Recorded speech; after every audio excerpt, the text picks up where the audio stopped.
पाकिस्तान जो number 1 channel 4 news Pakistan.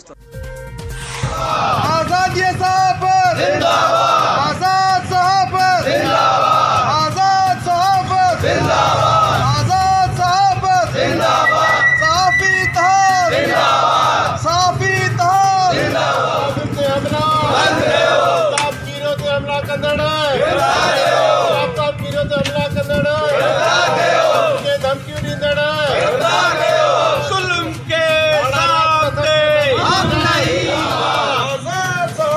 जिंदाबाद, आजाद साहब जिंदाबाद, आजाद साहब जिंदाबाद, जुल्म के सामने हम नहीं।